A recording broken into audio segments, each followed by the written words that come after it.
So good morning students.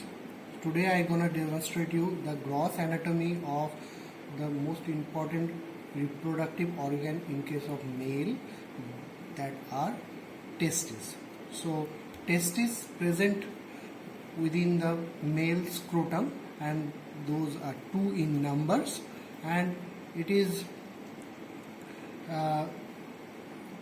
situated within the scrotal sac, that is outside the abdominal cavity. Now, to hold this viscera in anatomical position is utmost important. Before holding this viscera in anatomical position, let me tell you different anatomical features of this viscera. Now, we have to know the measurement of testes, because in clinical practice every time in case of male scrotal pain you have to palpate the testis to identify its volume or its mass.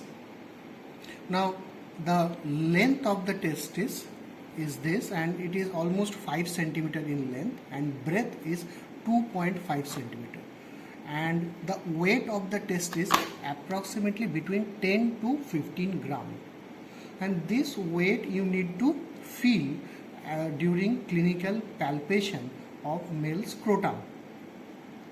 Now testis has got different parts. It has got two poles, the upper pole and the lower pole. Upper pole and the lower pole, anterior border and the posterior border, lateral surface and the medial surface. Now the anterior border is almost rounded and it looks anteriorly, not complete anteriorly, slightly laterally. The posterior border here we cannot demonstrate you because the testis has been covered with the tunica vaginalis. Now posterior border is flat and it is divided into posteromedial and posterolateral aspect.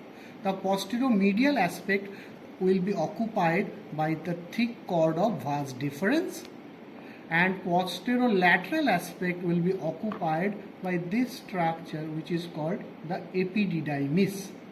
So this is the epididymis of the testis. Now posterolateral surface is covered by the epididymis part of the testis. The epididymis consists of three parts: head, body and tail. The tail part you cannot see because it is covered with the tunica vaginalis. Now head, you can see this part is head, then then this part is body, and the lower end will be the tail. It is a comma shaped structure, and head is the rounded part of the structure. Now head attached with the upper pole of the testis by the efferent ductules, and the tail attached with the lower pole of the testis by the elastic tissues. Now this small sessile part, fibrofatty sessile part, this small fibrofatty sessile part is called the appendix of testis. Now this appendix of testis are the embryological remnant of the cephalic end of Mullerian duct. Now testis covered with this peritoneal sac. Now this peritoneal sac is called the tunica vaginalis.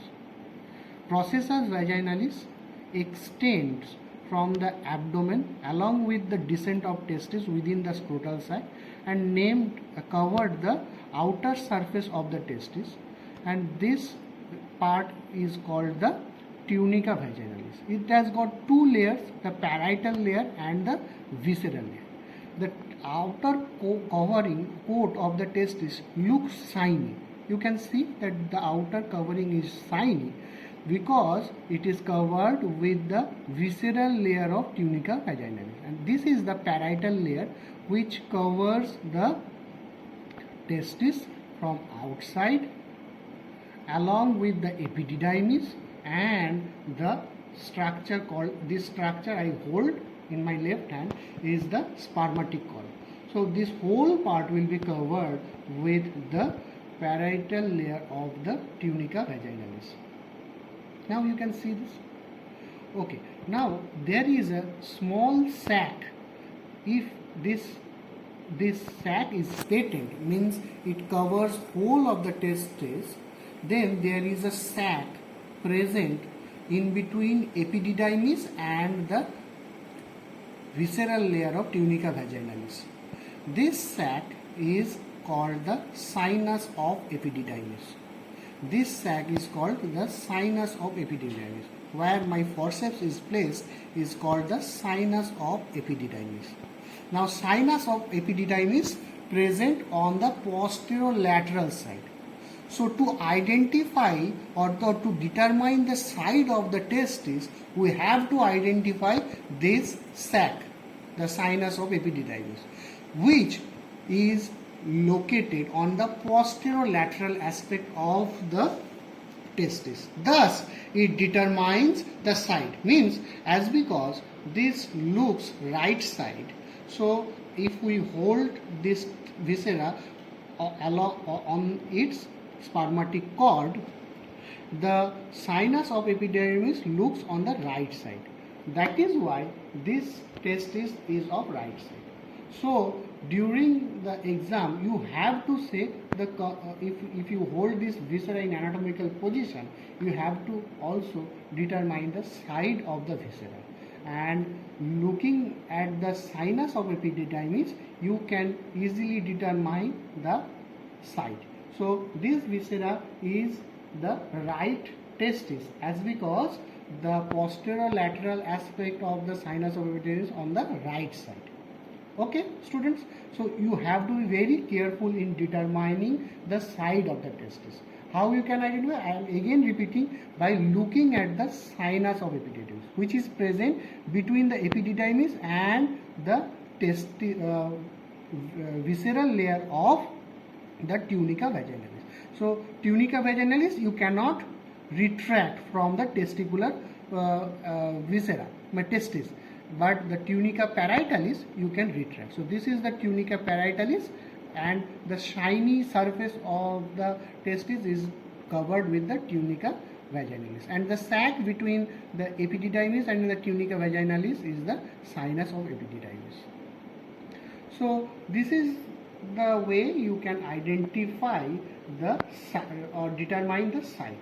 So again I am repeating different parts of the viscera: the upper pole, lower pole, lateral surface and the medial surface, anterior border and the posterior border, among which posterior border is flat. Posterior border on the medial side occupied by the cord-like structure which is called the vas deferens, which you need to palpate by hand, and posterolateral surface will be occupied by the body and tail of the epididymis. Now epididymis again has a sessile fibropathic tissue on its head, which is called the appendix of testis, which is nothing but the embryological remnant of the cephalic end of the Mullerian duct. Now the other aspect or the microscopic aspect of the testis I will discuss in the next video.